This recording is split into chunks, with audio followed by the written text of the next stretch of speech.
Bonjour à tous et bienvenue dans ce webinaire, dans cette vidéo YouTube pour ceux qui regardent la rediffusion.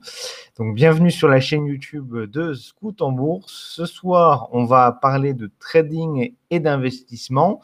Donc, que choisir? Quelle approche choisir? Vous avez sûrement vu beaucoup de publicités sur les réseaux sociaux ou sur Internet en règle générale vantant les mérites du trading, donc cette activité qui fait rêver, cette activité derrière laquelle il y a beaucoup de promesses et vous avez nécessairement entendu aussi parler de l'investissement en règle générale, donc l'investissement boursier ou à travers l'assurance vie ou à travers différents autres supports. Donc, quelle approche choisir? Ça va être le sujet de ce soir, le sujet de ce webinaire. Donc, je le rappelle, Scout en Bourse, c'est une chaîne YouTube, mais c'est aussi un site et un forum qui sont dédiés à l'investissement socialement responsable. Alors, attention, mon point de vue n'est pas biaisé. Vous allez voir ce soir, même si l'objectif de Scout en Bourse, c'est de parler d'investissement. On a déjà fait des sujets dans lesquels on a abordé le trading en particulier. Et on va voir ce soir quelle approche privilégier quand en fonction de ses profils. En fait, on va voir que c'est surtout ça qui va déterminer si on doit s'intéresser à l'un ou à l'autre. J'en profite pour vous demander, pour vous dire, si vous le souhaitez, likez cette vidéo, partagez-la sur les réseaux sociaux, rejoignez notre forum si vous voulez venir poser vos questions, partagez votre avis. Et toute personne qui s'intéresse à l'investissement socialement responsable ou même au trading socialement responsable, si vous revenez sur une vidéo qu'on a faite sur ce sujet il n'y a pas longtemps, vous êtes les bienvenus dans notre communauté.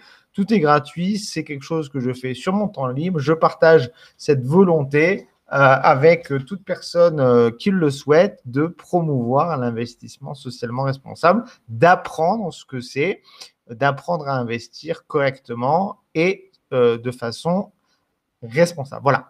Alors, déjà, avant de commencer cette vidéo, on va faire une définition de ce qu'est le trading. On va commencer par là.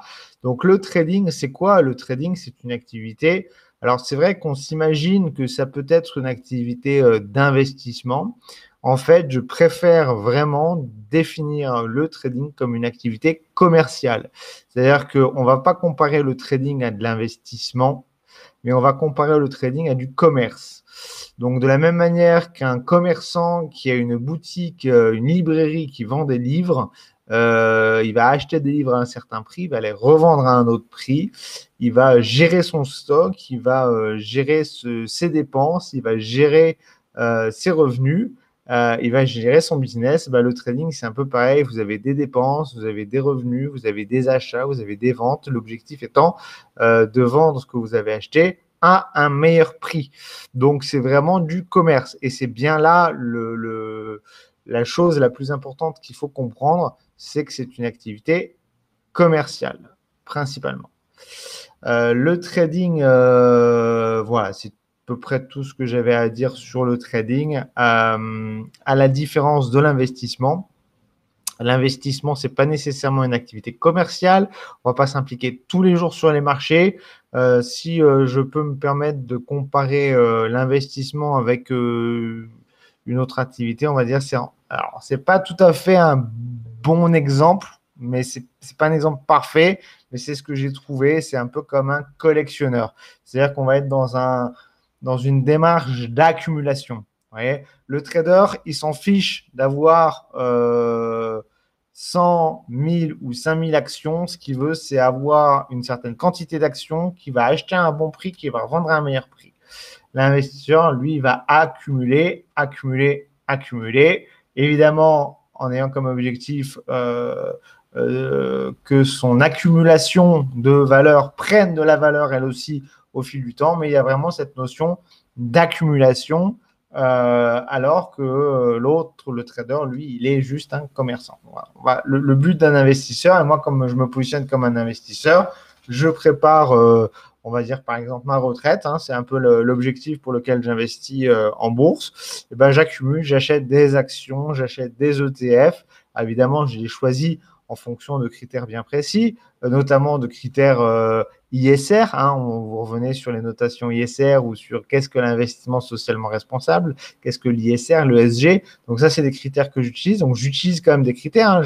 Je n'accumule pas tout et n'importe quoi, c'est pas le but. J'accumule ce que je pense, des actifs qui, je pense, vont prendre de la valeur dans l'avenir. Donc j'accumule. Voilà. Et donc, alors attendez, hop, j'ai oublié de mettre mon téléphone en silencieux, excusez-moi. Donc voilà, l'accumulation. Donc vous voyez les deux notions différentes.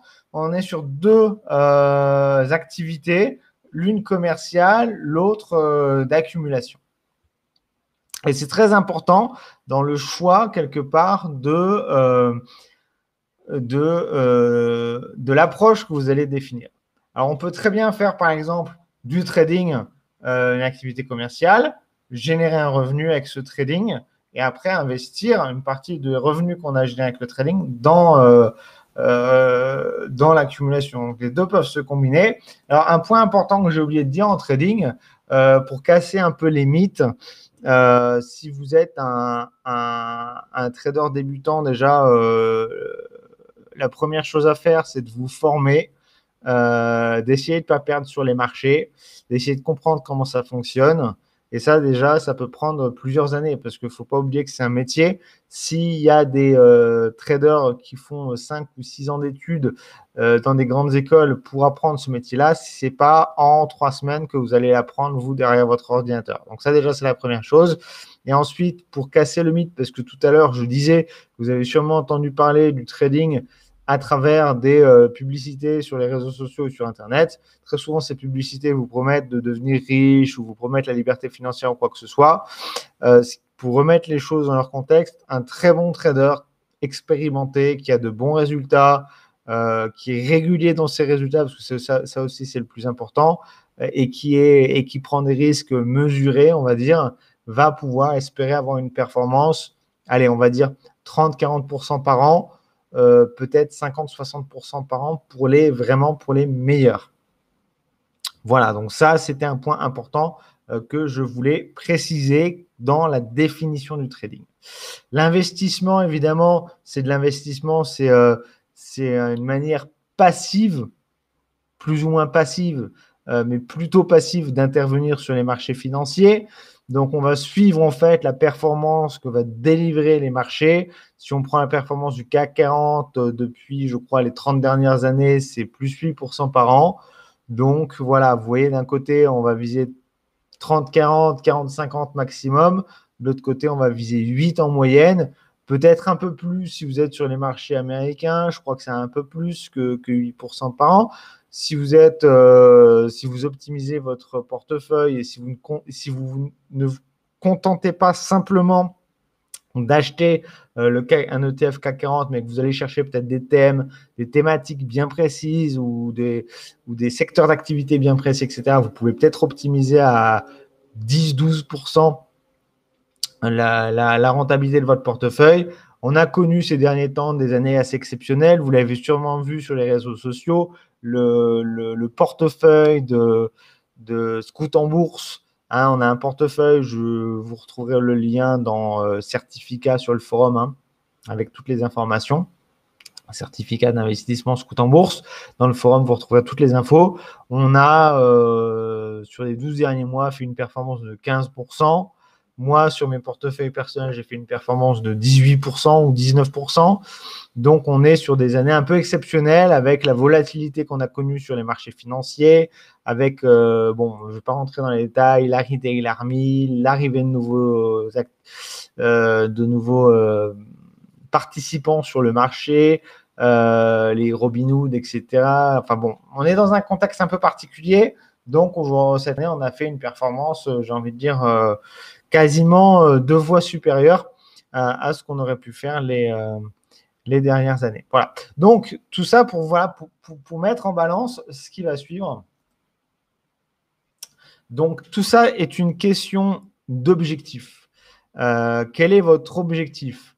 Alors, est-ce que votre objectif, c'est d'en faire une activité à temps plein? Si oui, orientez-vous vers le trading. Mais quand je dis une activité à temps plein, attention, je parle de se lever à 6 heures du matin, avant l'ouverture des marchés, passer des journées complètes à lire des rapports, des analyses, des documents en anglais, de la recherche, faire des analyses soi-même, se tenir informé des dernières actualités. C'est un travail très chronophage qui prend beaucoup de temps, qui n'est pas facile.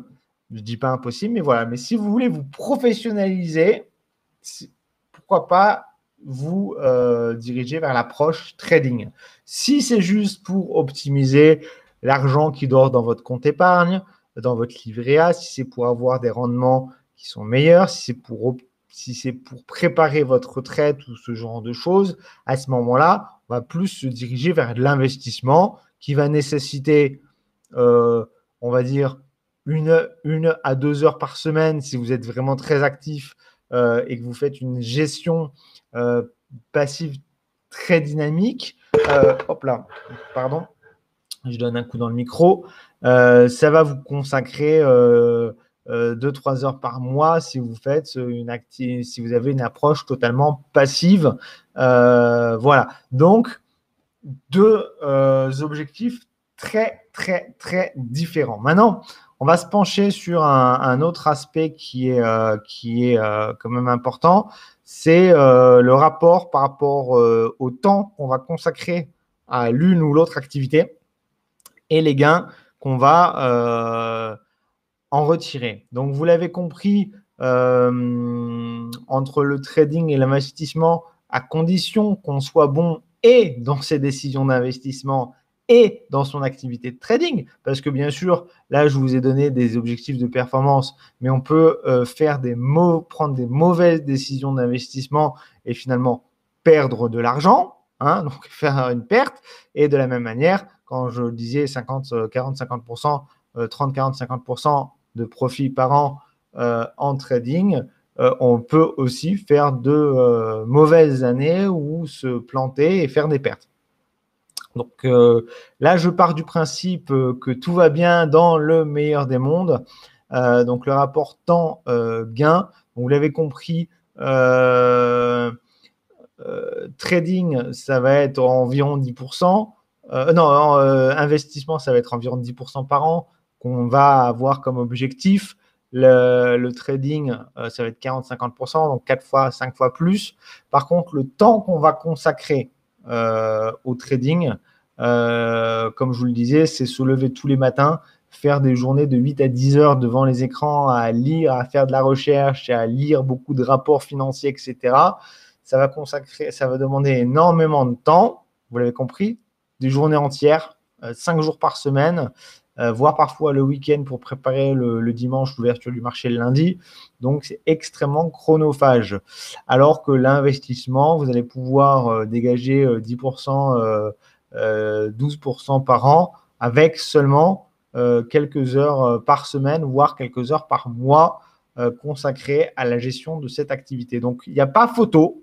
Si vous êtes là pour gagner de l'argent en faisant le moins, c'est l'investissement passif qui vous offrira le meilleur rendement temps-gain.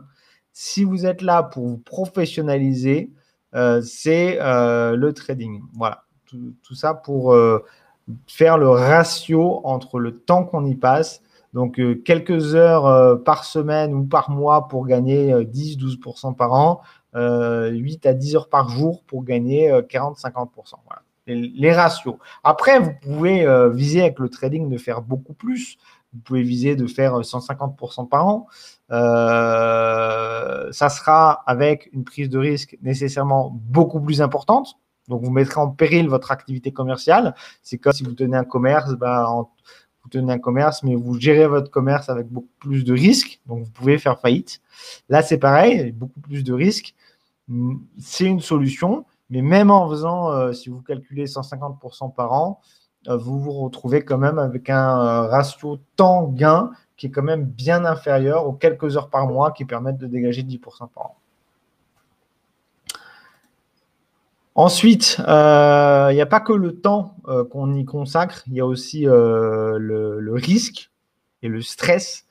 Donc, j'ai envie de dire, si vous avez un portefeuille équilibré, relativement diversifié, c'est-à-dire quand je dis très diversifié, c'est avec 40-50 actifs enfin actions, actifs ou ETF. Vous avez un portefeuille qui est très diversifié. Vous aurez un risque de perte, on va dire, de l'ordre de 5-6% par an. Hors crise, bien sûr, s'il y a une crise, ça peut être beaucoup plus, ça peut être 15, 20, 30% par an. Les crises ne se produisent pas tous les ans. Donc, vous avez un risque voilà, qui est mesuré. Vous avez un stress qui est quasi nul quand vous faites de l'investissement parce que finalement, c'est sur du long terme. Vous achetez, c'est de l'investissement passif. Ça ne nécessite pas de s'inquiéter des hausses, des baisses qu'il peut y avoir du jour au lendemain. D'ailleurs, on se fiche finalement même des crises parce que si vous revenez sur le webinaire que j'ai fait sur la stratégie d'investissement passif dynamique, en fait, on se fiche finalement des hausses, des baisses, des crises ou quoi. On garde sa stratégie sur 10, 15, 20 ans et ça marche. Donc, niveau risque et niveau stress, c'est bien moins important. On n'utilise pas de produits à effet de levier. On ne risque pas de perdre, quoi qu'il en soit, plus que l'argent qui est investi. Donc, l'investissement, niveau risque, je dirais sur une échelle de 1 à 10, on est sur du 3, 4 en termes de stress. Alors, il y a toujours un stress parce qu'on met de l'argent, ça monte, ça baisse, on peut gagner, on peut perdre. Il y a quand même un stress. Quand on est sur du trading, pour avoir moi-même fait du trading pendant de nombreuses années, on est sur un risque supérieur. On va avoir recours très souvent à des produits à effet de levier, des produits plus complexes. Le risque, c'est de tout perdre. C'est de perdre même plus parfois que l'argent qu'on a investi. Et le stress, il est très important, beaucoup plus important. Et sur une échelle de 1 à 10, je dirais on est sur du 8-9 en termes de stress. Donc, beaucoup plus de stress quand on se professionnalise dans cette activité. Après, le stress, il va être réduit au fil des années, au fil de l'expérience et des compétences qui sont développées, mais il reste quand même du stress, ça reste quand même une activité stressante. Et pour ceux qui débutent, c'est pas rare, moi, de voir des gens qui se lèvent au milieu de la nuit pour suivre leur position sur un marché asiatique. Donc, c'est quelque chose qui prend et à la fois du temps et à la fois son esprit. Donc, je vous le dis comme ça, j'ai vu de nombreux couples qui ont explosé quand monsieur se mettait à faire du trading parce qu'effectivement, ça prend beaucoup de place dans sa vie. Donc, il faut le prendre en considération aussi. Voilà. Voilà, donc c'est la fin de ce webinaire, de ce court webinaire. Maintenant, à vous de déterminer vos objectifs et après toutes ces explications, quelle est la meilleure approche pour vous? Parce qu'en fait, je ne vais pas répondre à votre place. Moi, je vous ai donné les éléments. Maintenant, quelle est la meilleure approche? Est-ce que c'est l'une? Est-ce que c'est l'autre?